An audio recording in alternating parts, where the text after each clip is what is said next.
Alors, donc, il faut rappeler que notre discours sur cette chaîne n'est pas un discours de pleurniche, de plainte, et de défaitisme. On ne fait pas dans la pleurniche, la plainte, le défaitisme, tous ces trucs-là, on ne fait pas dedans. On pense que tout a une solution et que tout ce que les hommes ont fait, les hommes peuvent le défaire.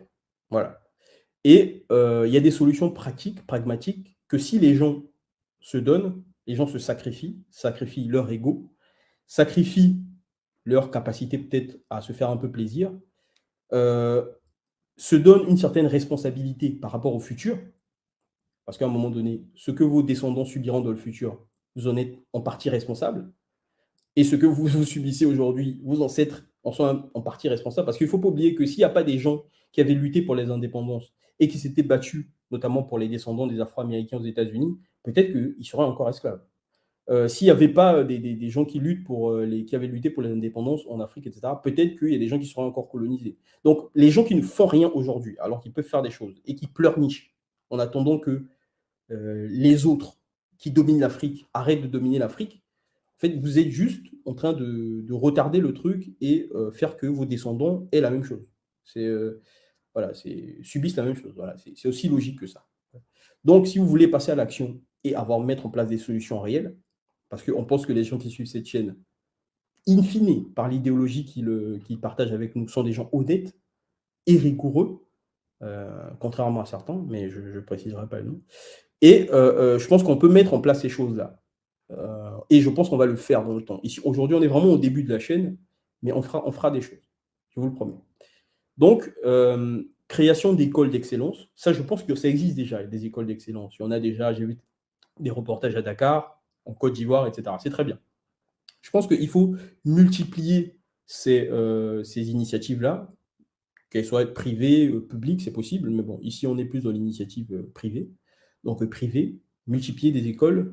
N'oubliez jamais collaboration, parce qu'aujourd'hui, si ces écoles existent, ce sont souvent des auto-entrepreneurs très intelligents et très novateurs qui le font de leur coin, parce que parfois ils se sentent abandonnés. Et aujourd'hui, c'est qu'avec ce genre de réseau, justement, qu'on crée des réseaux d'écoles, de gens, d'écoles d'excellence. C'est-à-dire que vous avez du capital, vous avez créé une école d'excellence au Rwanda, en Côte d'Ivoire, en truc. Vous cherchez d'autres qui font la même chose, vous réfléchissez, vous standardisez, vous avez une idéologie et vous avez un vrai agenda.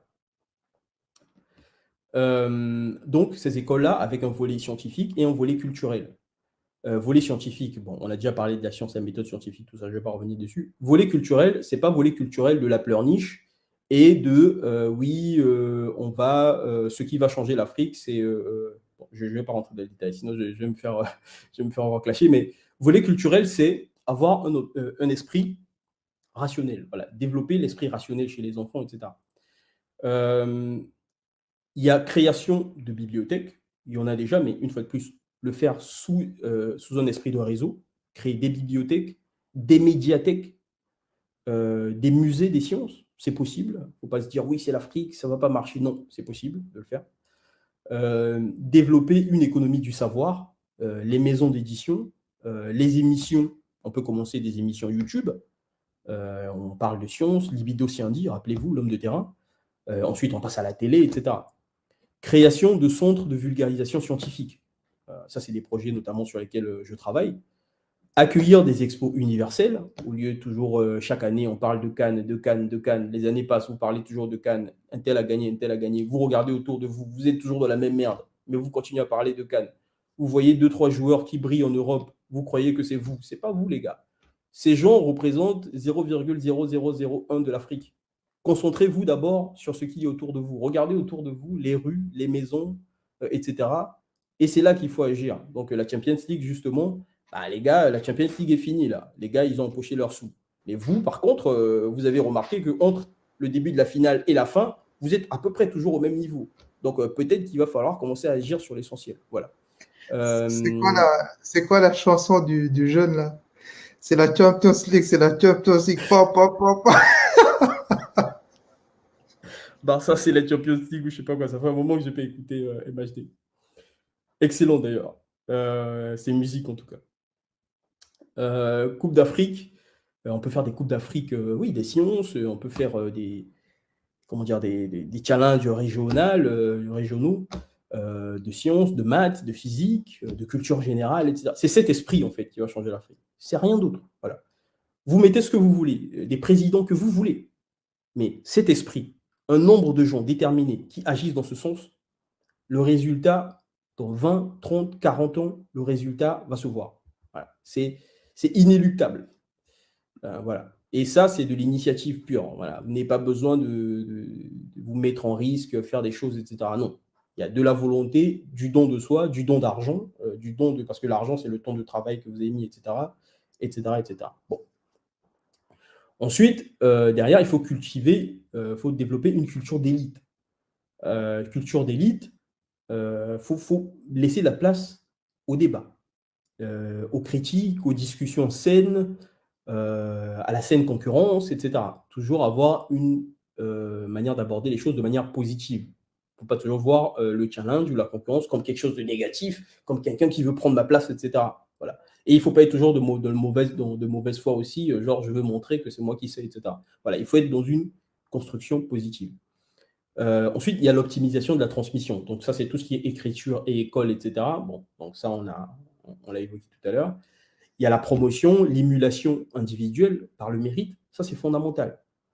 Un être humain qui est habitué que quand il fait un effort, il est récompensé à peu près au niveau de ses efforts et qui voit autour de lui que ceux qui travaillent plus que lui sont récompensés plus que lui, ça structure des individus qui sont centrés, des individus qui travaillent sur eux.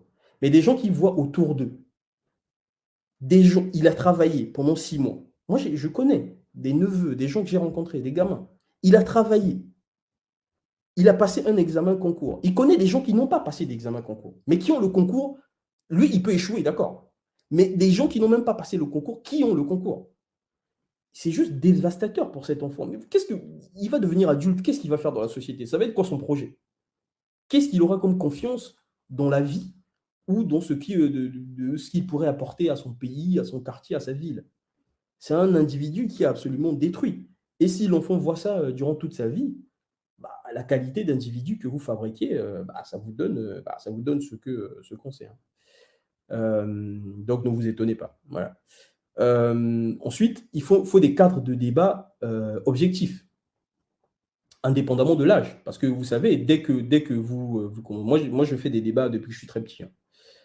Dès que vous commencez un peu à devenir, le débat devient technique, parce que la technique n'a pas d'âge. Hein. À un moment donné, ça devient débat technique, high kick, etc. Tout de suite, hein, dès que le mec il a un peu quelques années de plus que vous, c'est l'argument d'âge qui sort maintenant. Là, on sort de l'argument technique. Là. On rappelle, l'argument d'âge n'a pas de valeur technique. Voilà. Et ça, je le mettrai sur le fronton de mon école. L'argument d'âge n'a pas de valeur technique. Voilà, il n'y a pas à venir dire ici, tu es mon petit, donc tu as tort. On s'en fiche. Voilà. Vous gardez votre âge dans votre maison avec vos frères et vos sœurs. Voilà. Ici, c'est objectif parce que on en a marre, quoi. Voilà. Ensuite, éducation en milieu familial. Donc, depuis que votre enfant est petit, ouverture au débat, conscience de la transmission, responsabilité vers le futur. Responsabilité vers le futur, c'est fondamental. Pourquoi? Parce qu'il faut que vos enfants sachent qu'ils héritent de quelque chose, parce que vous avez travaillé en amont, et qu'ils doivent travailler pour des gens qui vont venir après eux. Après eux, ce n'est pas la fin du monde. Et il faut qu'ils travaillent pour que ceux qui viennent après aient quelque chose d'un peu mieux qu'eux. Et ça doit devenir quelque chose de systématique. Et qu'ils ont une responsabilité en tant que des gens qui ont des capacités et qui appartiennent à une certaine élite de le faire. S'ils le font, personne d'autre ne le fera. Aucun pays étranger ne viendra le faire pour eux. Et il faut que, dans la manière dont vous les éduquez, du coup, en milieu familial, il faut qu'ils le comprennent déjà pour votre propre famille, pour leur propre famille, etc. Mais il faut qu'ils comprennent qu'une famille sans un pays n'est rien. Voilà. Une famille, ça s'inscrit dans un pays.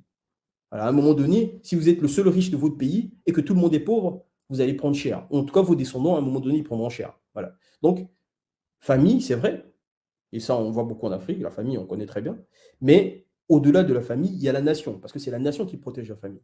faut pas l'oublier. Une nation détruite, ce sont des familles à la fin qui sont détruites, hein. Voilà, vous voyez dans d'autres régions, femmes violées, tout ce que vous voulez, c'est parce que dans ces endroits, il n'y a pas de nation. Voilà, ils disent juste que c'est un pays, mais en fait, il n'y a pas de nation là-bas. Il n'y a pas de pays. Voilà, c'est juste du blabla. Développer la culture du risque et de la responsabilité individuelle. Quand l'enfant prend des risques, le laisser prendre des risques et bien l'expliquer que tu prends des risques à tes dépens. Quand tu prends des risques, ça peut réussir, mais ça peut échouer. Et quand ça échoue, c'est ta responsabilité et tu l'assumes. Il n'y a pas à mettre,